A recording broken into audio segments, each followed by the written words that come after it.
Salut à tous les amis, salut YouTube, c'est Mika, on se retrouve pour une toute nouvelle vidéo. Je suis très heureux de vous retrouver pour parler un petit peu de Mercato, mais pas que, j'en reparlerai juste après. On va évoquer plein de dossiers, alors rapidement, format court, on va dire environ 10-15 minutes pour faire simple. Il n'y a pas non plus une actualité débordante, mais quelques dossiers qu'il faut évoquer ensemble.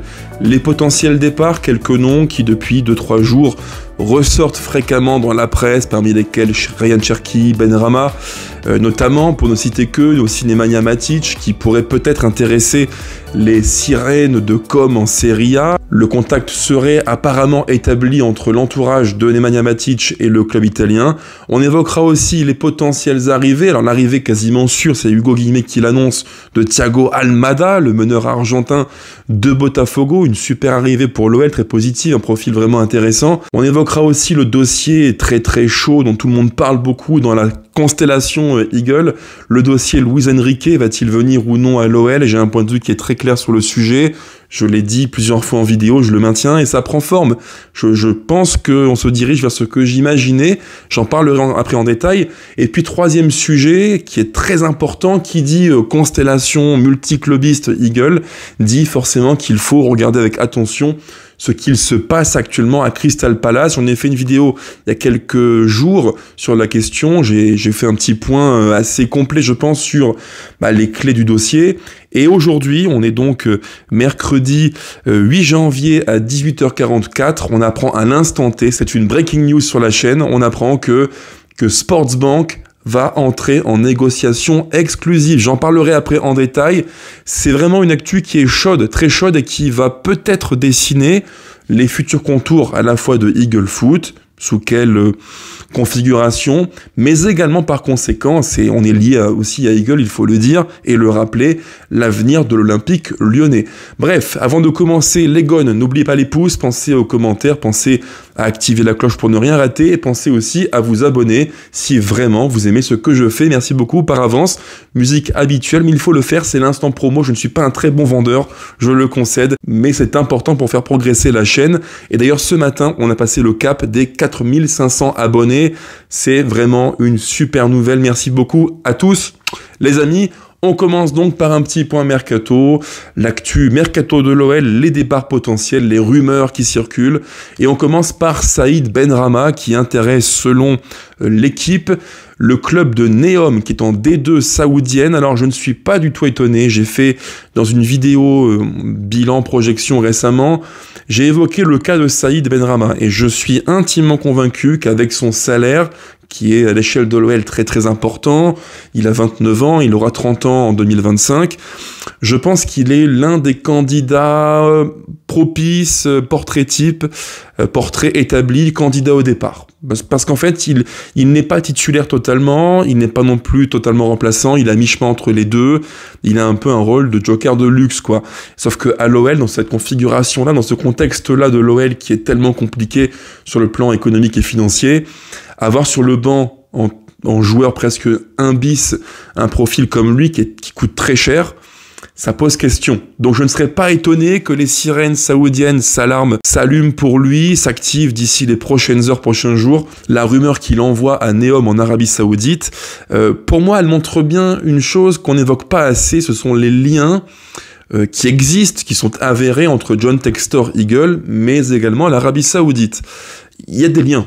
Il y a des liens, alors de nature, pour l'instant en tout cas, en termes de départ, d'exfiltration de joueurs. Ce sont même plus que des rumeurs, on parle d'informations, puisque l'an passé, rappelez-vous, c'était l'équipe qui a fait un papier super intéressant sur le cas Lacazette en expliquant que le joueur avait été presque poussé vers la sortie par le club, par John Textor, qui avait sollicité des agents, on peut le dire, mandaté des agents exfiltrateurs vers l'Arabie Saoudite, marché qui, on le sait, a des moyens, un marché qui n'hésite pas à se tourner vers des joueurs un peu plus sur la pente déclinante en Europe. Alors je ne dis pas que Alex est sur le déclin, c'est pas ce que j'insinue, mais disons qu'il a ce profil de joueur qui, sur la fin de la carrière, peut taper un ultime gros contrat dans un club saoudien. Et je rappelle qu'à l'époque, dans le cas de Lacazette, on avait des clubs comme Al-Qidissia ou encore Al-Shabab qui étaient chaud bouillants pour lui offrir quasiment, je crois, sur 2 ou 3 ans, 20 et quelques millions d'euros, des contrats sans commune mesure à l'échelle de la Ligue 1.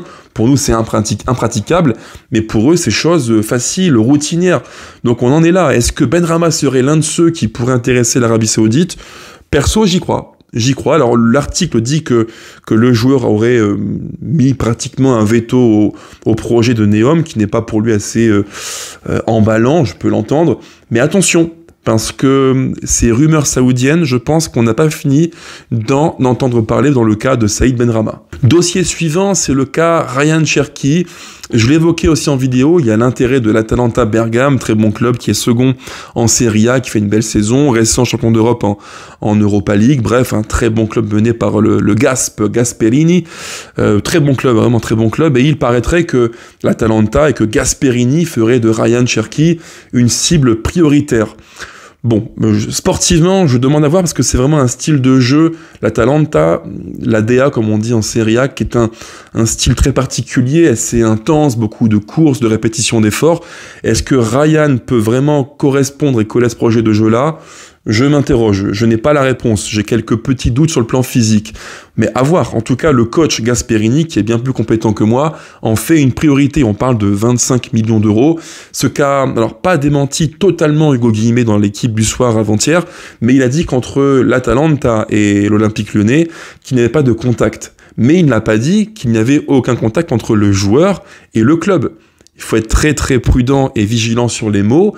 Démentir un contact OL-Atalanta, ce n'est pas démentir, ce n'est même pas du tout démentir des contacts entre le clan Cherki et l'Atalanta ou Gasperini. Là encore, patience, on verra bien. Je continue toujours en Serie A avec le cas Nemanja Matic qui, comme je vous l'ai dit, intéresse le promu mené par Cesc Fabregas, qui est détenu par de riches propriétaires indonésiens qui ont fait fortune dans le monde dans le marché de la cigarette, pour être très précis, et Nemanja serait l'une des cibles prioritaires de Cesc Fabregas, ils se connaissent bien, pour avoir évolué tous deux à Chelsea à l'époque. Bon, je vous l'ai dit, alors les échos qu'on a eu pas plus tard qu'hier soir stipulent que l'entourage de Nemanja Matic serait en contact avec Com et Fabregas. C'est pas étonnant, ils ont joué ensemble, il y a une amitié entre les deux, c'est pas déconnant, et en plus ceux qui connaissent bien la ville de Com sauront comme moi que c'est une ville qui est magnifique. Voilà, magnifique. Le cadre est somptueux, ville qui est très douce, la vie y est douce, donc je ne serais pas non plus étonné que Nemanja ne soit pas insensible au projet. Maintenant, la question c'est quelle est en fait la part de vérité entre ce qu'est l'intérêt de Com et ce que le joueur veut.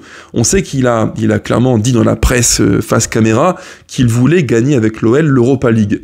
Bon, et Nemanja, on le sait, il est un joueur une pierre angulaire du coach Pierre Sage. Je vous l'ai dit en vidéo récemment, si on perd Nemanja, pour moi c'est un coup de couteau énorme dans le projet sportif du club, parce qu'il est tellement important, et je m'étonne, parce que j'ai eu beaucoup de commentaires sous la vidéo précédente, mais aussi sur Twitter, des commentaires qui me disaient « Mika, tu sais, si on perd Nemanja Matic, c'est pas une grosse perte, parce que 36 ans, gros salaire, et apparemment une emprise sur le jeu relativement minime. » Je ne partage pas du tout ce point de vue-là. Pour moi, Nemanja, il est tellement essentiel et important qu'il faut le garder. On verra bien, là encore, mais pour moi, c'est un dossier qui est très important. Le perdre, ce serait une erreur stratégique. Et rayon départ, on finit par le dossier, là encore, Mikotadze, puisque c'est Édouard G qui, dans l'after-foot d'avant-hier, donc lundi soir pour être très précis, a démenti en long, en large, en travers des potentielles négociations entre l'OL et Galatasaray. Il a dit clairement, on m'a dit en interne que ce sont des mythos. Voilà, je le cite texto. Donc selon Édouard G, je n'ai pas non plus de gros doutes sur la question.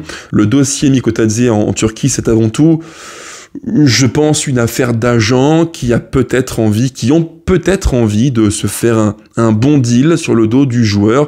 Et au vu du contexte OL qui n'est pas non plus facile sur le plan économique, ça peut attiser, réveiller l'appétit de certains rapaces qui aiment bien faire du bise sur le dos des joueurs. Là encore, je pense que le perdre serait une erreur stratégique. Mikotadze, c'est à l'OL, point barre. Maintenant, deuxième thème de la vidéo, on passe sur les potentielles arrivées, et le cas prioritaire, en tout cas l'info la plus chaude qui circule dans la sphère OL, c'est Thiago Almada, le meneur argentin de Botafogo, passé en MLS, qui a été ciblé par l'Atlético Madrid de Diego Simeone pour environ 20 millions, refus catégorique balayé par John Textor qui voulait l'envoyer à l'OL, et je suis très content de le voir arriver chez nous. Un joueur très technique et qui pourra apporter dans l'effectif un profil vraiment différent, parce que dans le cœur du jeu on a beaucoup de profils de 6-8 qui sont plutôt à vocation défensive, qui ont un avantage physique pour certains, ou qui sont plutôt des joueurs à vocation plus reculée. Lui il a un profil de joueur qui est très haut sur le terrain et qui est fort dans le camp adverse, et ça trop souvent on a manqué de ce profil-là, ce profil qui peut, sur une touche subtile, un contrôle, une inspiration, créer une différence. Ryan sait le faire, Cherki, mais il nous fallait, je pense, un autre élément qui peut le faire, pour ne pas être trop dans la Cherki dépendance. Et je pense même, d'ailleurs les amis, je pense que, alors on verra bien quelle sera sa forme, mais il y a un monde dans lequel on peut associer les deux. Dans le 4-2-3-1 de Pierre Sage, on peut très bien imaginer en position numéro 10 Thiago Almada, en meneur excentré à droite Ryan Cherki, et le 4-2-3-1, maintenant vous le savez comme moi, avec ballon devient un 3-4-3, et on peut imaginer un 3-4-3 avec en soutien de D'Alex ou de Mikotadze, deux faux numéro 10 créateurs. D'ailleurs j'en salive tellement l'idée me paraît super satisfaisante. Almada et Cherki en soutien du numéro 9. Moi j'ai envie de voir ça. Je plaide pour voir ça à l'OL, ça me donne vraiment envie, quoi. C'est le foot, c'est les profils de joueurs que j'aime et dont je raffole littéralement. Et deuxième dossier en termes d'arrivée, ou pas d'ailleurs, c'est le dossier, là encore très brûlant, tout le monde en parle. J'en ai fait d'ailleurs une vidéo sur la chaîne que je vous conseille pour savoir qui est vraiment le joueur. C'est Luis Enrique qui, je ne suis pas surpris, ne devrait pas venir chez nous. Je l'ai dit en vidéo récemment, j'étais convaincu, et je le suis encore plus maintenant, au vu des infos qui circulent, que ce dossier-là ne pouvait pas aboutir à l'OL. Pour moi, dans le contexte Eagle, OL, Textor, où il y a un besoin très fort de cash, de vendre des joueurs à forte valeur. D'ailleurs, Igor Jesus à Botafogo, qui est annoncé à Fulham pour environ 30 millions. On parle également d'Arsenal et Everton. Je ne suis pas étonné. Et dans cette logique-là, Enrique, qui est peut-être dans tous les clubs d'Eagle le joueur le plus fortement valorisé, ou l'un de ceux qui est les plus valorisés, pour moi, faire une croix sur 30-35 millions d'euros, dans ce contexte-là, c'est problématique. Et c'est pas cohérent. En fait, pour faire simple, j'ai un point de vue qui est là-dessus assez tranché. Sportivement, d'ailleurs, je pense que j'en ferai un de ces quatre, une vidéo, c'est vraiment intéressant. Sportivement, on sait que Eagle considère Botafogo, l'OL Molenbeek comme un circuit. Un circuit qui est semi-fermé ou semi-ouvert, comme on veut le voir, avec une logique sportive qui est claire. On déniche des talents dans le monde. Si c'est sud-américain, ils passent par la case Botafogo, on les valorise là-bas, et si on veut les valoriser un peu plus par un système de points de valorisation, ils passent par la case Europe et donc l'OL. Sauf que, dans le cas de Thiago Almada, au Brésil, il fait une saison, on va dire, qui est correcte, mais pas non plus folle. D'ailleurs, les offres qui sont tombées de la part de Diego Simeone à Madrid sont d'environ 20 millions. Je rappelle que Botafogo l'a acheté pour 19,6 millions. Donc, a priori, la plus-value faite n'est pas folle. Acheter 19,6 millions, vendu 20 millions, c'est pas une affaire de fou. Je pense que dans la logique textorienne et Eagle pour valoriser les joueurs, c'est d'acheter un joueur pour une valeur X et le vendre, on dirait en mathématiques, 2 fois X, minimum, doubler les valeurs. C'est le cas typiquement de Luis Enrique. Acheter 16 millions au Real Betis, on parle d'environ 30-35 millions, je pense que sa valorisation au sein de la structure Eagle, elle est quasiment à son maximum.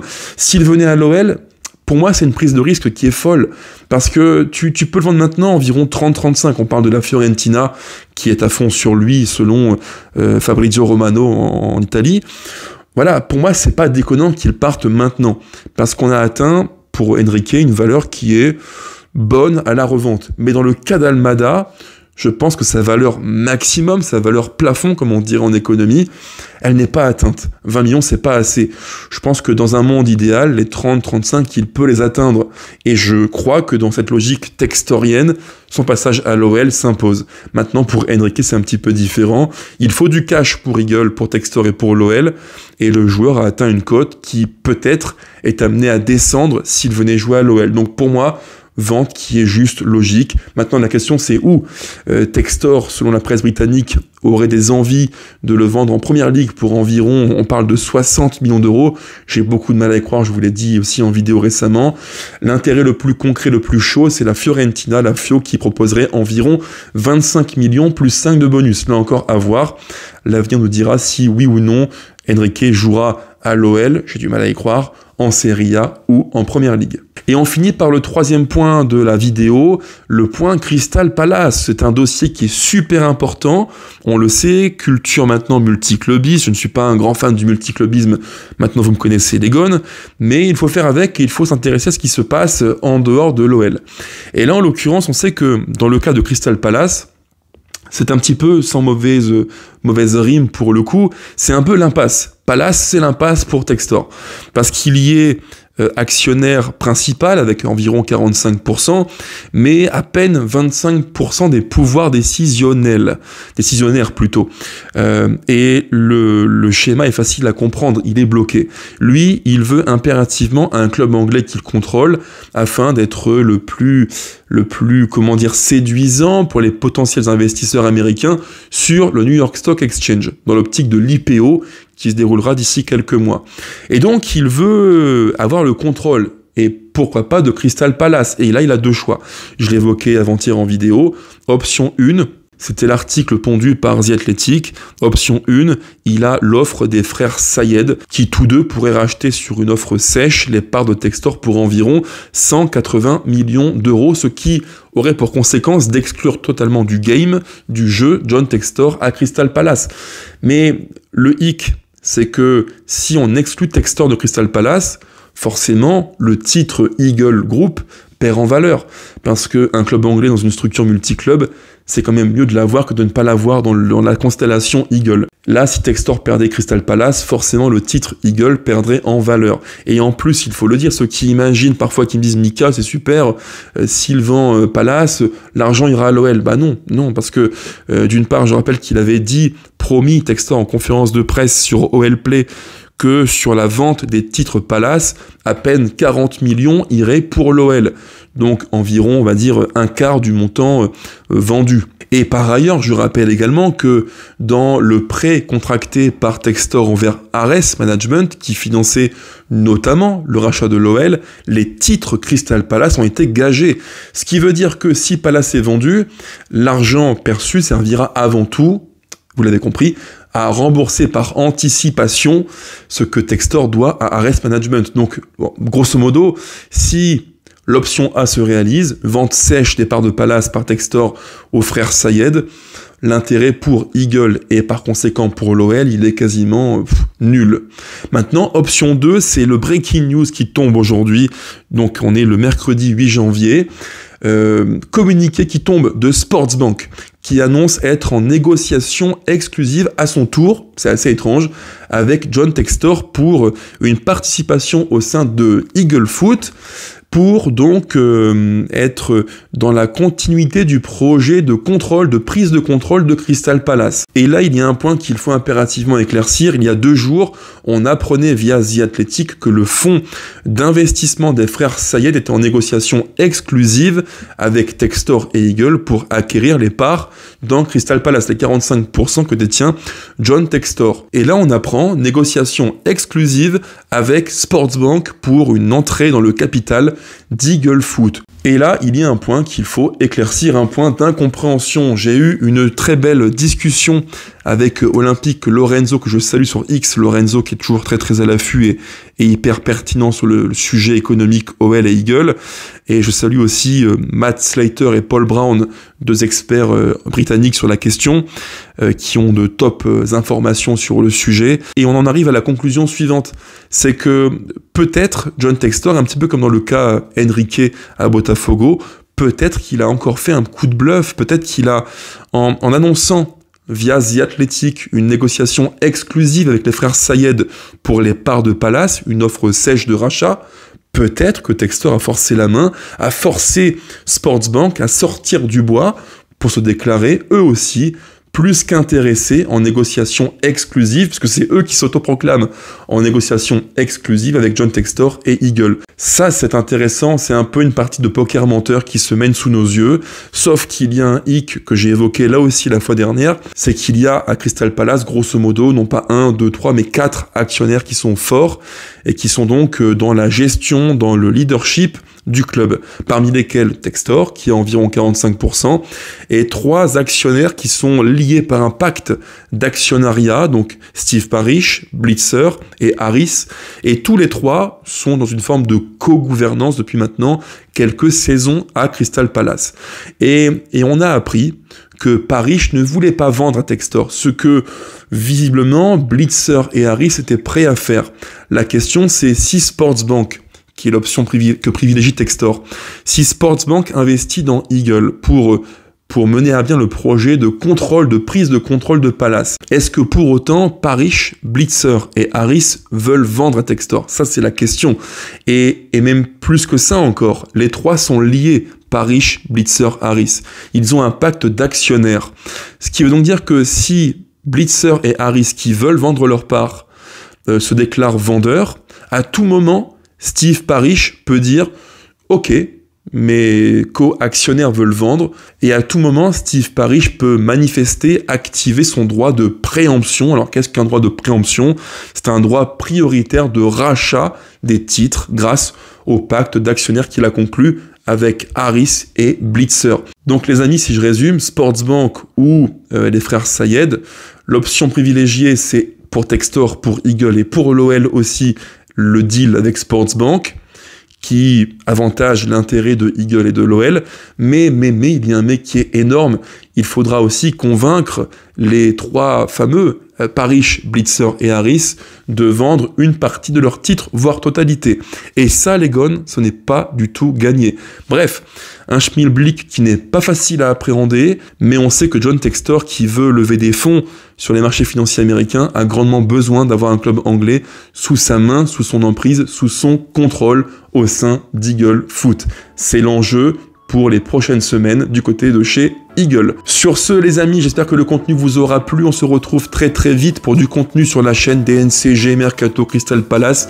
L'actu est riche avec Textor, l'OL et Eagle Foot. Ciao, ciao, allez l'OL toujours.